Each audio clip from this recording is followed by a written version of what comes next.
ലോകകപ്പിന്റെ ഫൈനലിലേക്ക് എത്തുന്നു. ഫ്രാൻസിന്റെ മറുപടിയില്ലാത്ത 2 ഗോളുകൾക്ക് തകർത്താണ് സ്പെയിന്റെ മുന്നേറ്റം. ഒയർസബാലും പെട്രോ പോറോയുമാണ് ഗോൾ സ്കോറർമാർ. എൽദോ ഉണ്ട് വിശദാംശങ്ങളുമായി. എൽദോ, സ്കോർ ലൈൻ കാണുമ്പോൾ 2-0 ഒരു വൺ സൈഡഡ് ഗെയിം ആയിരുന്നു മത്സരം. ഫ്രാൻസിനെ നിലംതൊടിയിച്ചില്ല സ്പെയിൻ എന്നുള്ളതാണ്. ഇതുവരെ ലോകകപ്പിൽ ഏറ്റവും ഗംഭീരമായിട്ടുള്ള ടീം, അസാധ്യമായിട്ടുള്ള പ്രകടനം നടത്തിയ ഫ്രാൻസിനെതിരെ സ്പെയിൻ കൃത്യമായിട്ടുള്ള പദ്ധതിയുമായിട്ട് ഇറങ്ങി എന്നുള്ളതാണ് പ്രധാനപ്പെട്ട കാര്യം. കളിക്കാൻ കാലിൽ പന്ത് കിട്ടിയാലല്ലേ ഗോൾ സ്കോർ ചെയ്യാൻ കഴിയൂ എന്നുള്ളതാണ് ഫ്രഞ്ച് ആരാധകരും ഫ്രഞ്ച് താരങ്ങളും ഈ മത്സരശേഷം പറയുക. കാരണം അത്രമാത്രം നിയന്ത്രണം മത്സരത്തിൽ സ്പെയിനായിരുന്നു. സ്പെയിൻ്റെ അസാമാന്യ മത്സര പ്രകടനമായിരുന്നു ഇന്നലെ കണ്ടത്.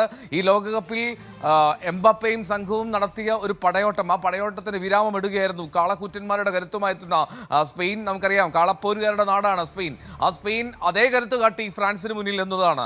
ലോകകപ്പിലെ റണ്ണേഴ്സപ്പ് ആയിട്ടുള്ള ഫ്രാൻസിനെ ഈ സെമി ഫൈനലിൽ സ്പെയിൻ വീഴ്ത്തുമോ എന്നുള്ള പ്രവചനങ്ങളിൽ ഇല്ല എന്നുള്ളതായിരുന്നു ബഹുഭൂരിപക്ഷമെങ്കിൽ കളത്തിൽ പക്ഷേ മറ്റൊരു സ്പെയിനെയാണ് കണ്ടത്. റോദ്രി നയിച്ച ഒരു മധ്യനിര തന്നെയാണ് ഈ കളത്തിൽ ഈ മത്സരത്തിൽ നിർണായകമായത്. ഒപ്പം ഡിഫൻസിലെ അതിഗംഭീര മികവ്, അത് കുക്കുറയും കുബോസയും ഒപ്പം ലപ്പോർട്ടും ഒക്കെ ചേർന്ന് സ്പെയിനെ അക്ഷരാർത്ഥത്തിൽ സ്പാനിഷ് ടീമിനെ ഫ്രാൻസിന് മുന്നിൽ ഒരു വലിയ മതിൽ പോലെ മാറ്റി നിർത്തി ആ ഡിഫൻസ്. ഒപ്പം ഉനൈ സിമോൺ എന്ന അവരുടെ ഗോൾ കീപ്പർ, ഉനൈ സിമോണിന്റെ ചില സേവുകൾ, ഈ മനുഷ്യൻ ഇന്ന് എന്തൊരു ഫോമിലാണെന്ന് ആലോചിച്ചിട്ടുണ്ടാകും ഫ്രഞ്ച് ആരാധകർ. അത്രമാത്രം ഗംഭീരമായിരുന്നു ഫ്രാൻസിനെതിരെ സ്പെയിൻ്റെ പ്രകടനം.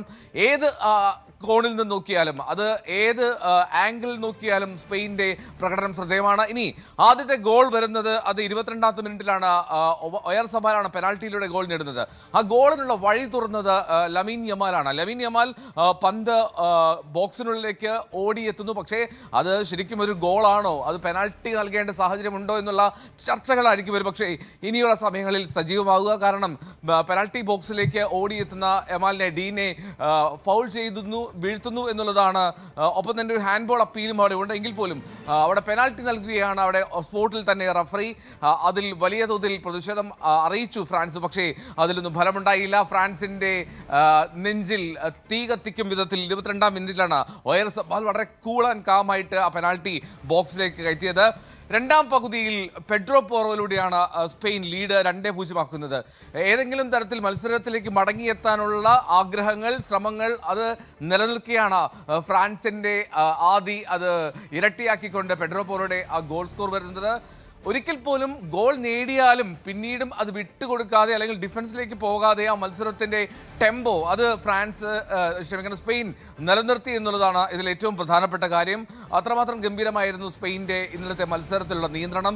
ലമീൻ യമാൽ റൈറ്റ് വിങ്ങിൽ ഒരുപാട് അവസരങ്ങൾ നെയ്തെടുക്കാൻ ശ്രമിച്ചു. പക്ഷേ കാര്യമായിട്ടും ഗോൾ സ്കോർ ചെയ്യാൻ കഴിഞ്ഞില്ല എന്നുള്ളത് ദൗർഭാഗ്യകരമാണ്. ഡാനി ഓൾമോയുടെ ഗംഭീര പ്രകടനമായിരുന്നു മത്സരത്തിൽ. ഏതാണ്ട് ഏറെക്കുറെ ഒരു 10th നമ്പർ പൊസിഷനിൽ.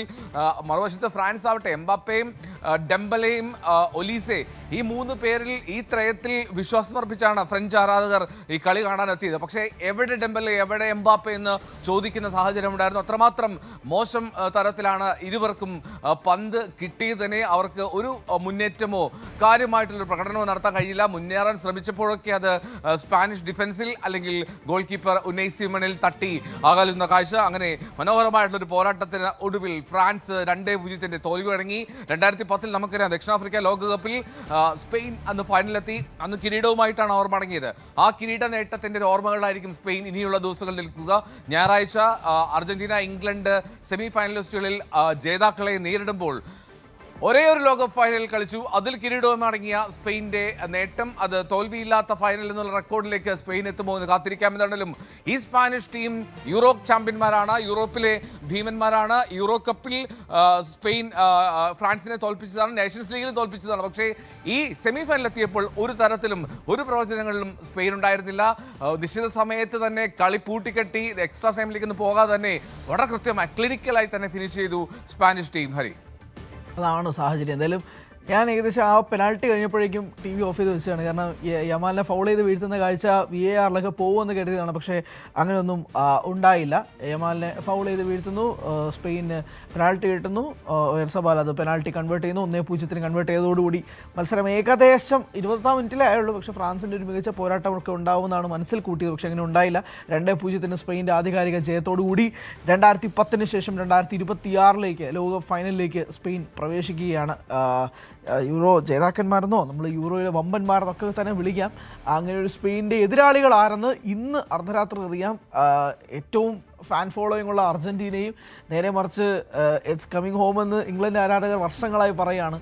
അവർ തമ്മിൽ ആര് ജയിച്ച് ഞായറാഴ്ച ഫൈനലിൽ സ്പെയിനിനെ ഏറ്റുമുട്ടും എന്നുള്ളത് കാത്തിരുന്ന് കാണാം. എൽദോണ് വിശദാംശങ്ങൾ നൽകിയത്.